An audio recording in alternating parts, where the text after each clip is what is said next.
দিবে। রাতের আধারে যারা সিজদাতে রয়, দু চোখের স্রোতে নদী যেন বয়। রাতের আধারে যারা সিজদাতে রয়, দু চোখের স্রোতে নদী যেন বয়। ছলনার হাত ছানি যত আসুক, পেছনে ফিরেও তাকায় না, পেছনে ফিরেও তাকায় না। যাদের হৃদয়ে আছে আল্লাহর ভয়, তারা কবু পথ ভুলে যায় না। আল্লাহর প্রেম ছাড়াই দুনিয়ায় কারো কাছে কোনো কিছু চাই না। আল্লাহর কাছে সম্মান বাড়াতে চান, তাহাজ্জুদের নামাজকে নিজের আমল বানান। এই নামাজ হলো এবং এটা আপনাকে আল্লাহর কাছাকাছি করে দিবে। সুবহানাল্লাহ পড়ে। রমাদানে এই তাহাজ্জুদের অভ্যাসের সুযোগ আছে না আমাদের? জোরে বলেন, সুযোগ আছে কিনা? এই সুযোগটা আমরা কাজে লাগাবো। পারবেন তো ইনশাআল্লাহ? 3 নাম্বার, সাহরি খাবেন সুন্নতি তরিকায়। কি তরিকায়? এখন বলবেন হুজুর সাহরি খাওয়ার সুন্নতি তরিকা কি? সাহরি খাওয়ার সুন্নতি তরিকা হলো, আমরা বাংলাদেশের মানুষ, সাহরিতে আমরা ভাত, মাছ, মাংস, আমাদের দেশীয় খাবার আমরা খাই, এতে কোনো অসুবিধা নাই। চেষ্টা করবেন সাহরিতে একটা খেজুর খাওয়া যায় কিনা, কারণ নবীজি ইফতারে যেমন খেজুর খেতেন, সাহরিতেও তেমন খেজুর খেতেন। খেজুর একটা বরকতময় খাবার। তো খেজুর আপনারা খাবেন কেমনে? তো খেজুর নিয়ে তো বাংলাদেশে তুমুল কাণ্ড চলছে। আপনারা জানেন কিনা খেজুরের দাম এখন কম না বেশি? জোরে বলেন। আমাদের দেশের এক মন্ত্রী বলেছেন, খেজুর খাওয়ার কি দরকার, বড়ই দিয়ে ইফতার করেন।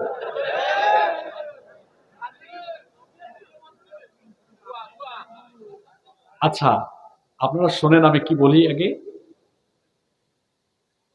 আপনি এই কথা বলে কিন্তু 90% মুসলমানদের মনে আঘাত দিয়েছে। মূল কথা হলো আপনি আপনার ব্যর্থতাকে আড়াল করার জন্য এই কথাটা বলেছেন। আপনার ব্যর্থতা হলো আপনার রিজার্ভ নাই। আপনি খেজুর আমদানি করার মতো আপনার কোনো সামর্থ্য নাই। আপনি আমদানি করে মানুষের প্রয়োজন পূরণ করতে পারছেন না বলে নিজের ব্যর্থতা ঢাকতে গিয়ে আপনি মুসলমানদের কলিজার মধ্যে আঘাত করেছেন। আপনি খেজুর ইফতারে খাইতেই হবে, এটা ফরজ নয়। আল্লাহর রাসূল খেজুর থাকলে খেজুর দিয়ে ইফতার করতেন, নইলে পানি দিয়ে ইফতার করতেন। আপনি বলতে পারতেন যে দেখুন বৈশ্বিক পরিস্থিতির কারণে যতটা আমদানি করা দরকার ততটা আমদানি করতে পারছি না, যারা আমরা পারি আমরা খেজুর দিয়ে ইফতার করব। হয়তো এই বছর আমাদের ক্রাইসিস আছে, না থাকলে আমরা পানি দিয়ে ইফতার করবো, এটাও তো সুন্নত। এভাবে বলতে পারতেন, কথার মধ্যে শালীনতা রাখতে পারতেন। আপনি বলেছেন বড়ই দিয়ে ইফতার করলে হতে হয়। তো আল্লাহর রসুলের সময় বড়ই ছিল না? কি বলেন, বড়ই ছিল না? নবীজি খেজুর খাইতেন কেন? এটা এই খেজুরের অনেক পুষ্টি গুণাগুণ আছে। আজকের চিকিৎসা বিজ্ঞানও বলছে যে সারাদিন আমরা উপবাসে থাকি, সিয়াম সাধনা করে যখন আমরা ইফতারের সময় একটা খেজুর খাই, এরপরে পানি খাই, পানি পান করি, সারাদিনের সকল দুর্বলতা, রুক্ষতা, শুষ্কতা সব চলে যায়। সুবহানাল্লাহ। তো খেজুর আপনি আমদানি করতে পারেন না, এটা আপনার বা আপনার সরকারের ব্যর্থতা। আপনার ব্যর্থতা স্বীকার করুন আপনি। আর শুধু খেজুর না, অন্যান্য জিনিসের দাম এখন কম না বেশি? আর আমার দেশে কোন জিনিসের দাম একবার বাড়লে আর কি দেশে বাস করি আমরা? অক্টেনের দাম ছিল 130 টাকা, আপনাদের অঞ্চলে 1 টাকা আরো বেশি রাখে, 99 পয়সা, 1 টাকাও না। তো যাই হোক, এটা আবার কমানো হয়েছে কত টাকা এখন? 4 টাকা। কিন্তু যখন বাড়ানো হয়েছিল 1 লাফে কত টাকা? হ্যাঁ, কে বলছে 30 টাকা? 85 টাকা থেকে 83 বা 85 টাকা মনে হয়েছিল, 83 বা 85 সম্ভবত। তো 83 বা 85 থেকে হয়েছিল কত? 130-এর উপরে হয়েছিল, পরে আবার কিছু কমছে। কত জানি প্রথমে ছিল? সয়াবিন তেলের দাম কত ছিল? 5 লিটারের দাম কত ছিল? 450 টাকায় পাওয়া যেত, বা 470-80। 1 লাফে গিয়েছে কোথায়? 950 টাকায়। কমছে আর? আহা, রাস্তাঘাট, ব্রিজ, কালপাট, এটা একটা দেশের উন্নতির জন্য যেমন দরকার, তেমনি ওই দেশের মানুষকে আগে তার প্রধান মৌলিক উপাদান, মানুষের মৌলিক কিছু উপাদান আছে না, মৌলিক প্রয়োজন, উপাদান না, মৌলিক প্রয়োজন। তার মৌলিক প্রয়োজনের প্রথমটা কি? জোরে বলেন। আমার জনগণ যদি না খেয়ে মরে যায়, খাইতে না পারে, আমি রাস্তাঘাট দিয়ে কি করব? আগে মানুষের ঘরে ঘরে, আগে মানুষের ঘরে ঘরে সুলভ মূল্যে খাদ্য পৌঁছানোর ব্যবস্থা করুন, এরপরে উন্নয়নের কথা বলুন। মানুষটা খাওয়ান আগে, না খেয়ে মরে গেলে কেমনে হবে? কি আমার কথায় কি বেজাল হলেন নাকি? 1000 টাকা নিয়ে বাজারে গেলে এখন আপনার ঘরের 2 বেলার খাবার আনতে পারবেন আপনি?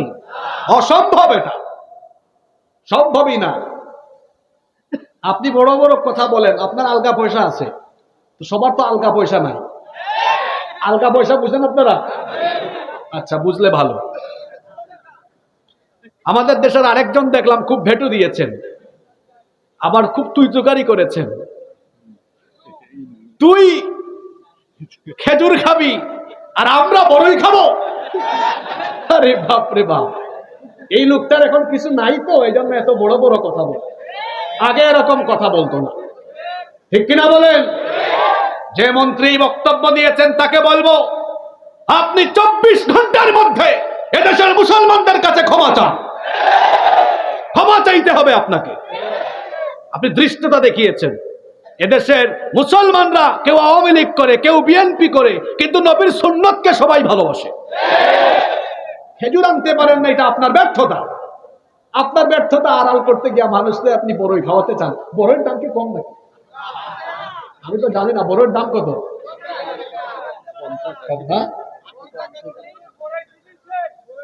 ও বড়ের দিনও শেষ, তো খাবে কি তাইলে? দেখেন আবার নতুন করে কি রেসিপি দেওয়া হয়, রেসিপির তো অভাব। আমরা সারা বছর খেজুর খাই আর না খাই, মুসলমানরা কিন্তু নবীকে ভালোবাসে। আরে এদেশের মুসলমান তো নবীকে এত ভালোবাসে, নবীর ইজ্জতের জন্য, সম্মানের জন্য এই খুলনার মানুষ প্রয়োজনে রক্ত নয় জীবন দিতে রাজি আছে। এদেশের মানুষ ইসলাম প্রিয়, দ্বীন প্রিয়। নবীর এক একটা সুন্নাত আমাদের কাছে অনেক দামি, অনেক। আল্লাহর নবী বলেছেন, মান আহাব্বা সুন্নতি ফাকাদ আহাব্বানি, যে আমার সুন্নতকে ভালোবাসে সে যেন আমি নবীকে ভালোবাসে। ওয়া মান আহাব্বানি কানা মাই ফিল জান্নাহ, আর যে আমাকে ভালোবাসে, আমার সুন্নতকে ভালোবাসে, আমাকে যে ভালোবাসে সে আমার সাথে কিয়ামতের দিন একসাথে জান্নাতে থাকবে। তো খেজুর খাবো কেমনে আমরা? যে দাম খেজুরের, একটু ভালো খেজুর কিনতে গেলে এখন 1800-2000 টাকা লাগে, তাও পাওয়া যাইতেছে না এখন বাজারে খেজুর নেই। অথচ উচিত ছিল, এটা বাণিজ্য মন্ত্রণালয় বা শিল্প মন্ত্রণালয়ের দায়িত্ব, এটা রমজান আসার 1-2 মাস আগে থেকে আপনি প্ল্যান করবেন। আপনার দেশের 90% মানুষ মুসলমান, এই দেশের মুসলমানদের যে চাহিদা আছে এটা পূরণে আপনাকে কাজ করতে হবে। আমরা কোন জায়গায় ছিলাম মনে আছে? কয় নাম্বার পয়েন্টে? সাহরি সুন্নতি তরিকায় খাবেন, চেষ্টা করবেন আপনারা, আর সাহরি খাওয়া মিস দিবেন না। অনেক কাছে ঘুমাইতে ঘুমাইতে শেষ। শোনেন, সাহরির ব্যাপারে কিন্তু খুব সুন্দর একটা হাদিস আছে। আপনাদের কষ্ট হচ্ছে?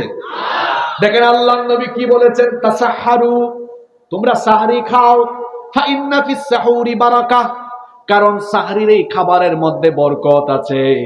আল্লাহর নবী বলেছেন সাহরি একটা বরকতময় খাবার। সবাই জুড়ে বলেন, সাহরি একটা কি খাবার?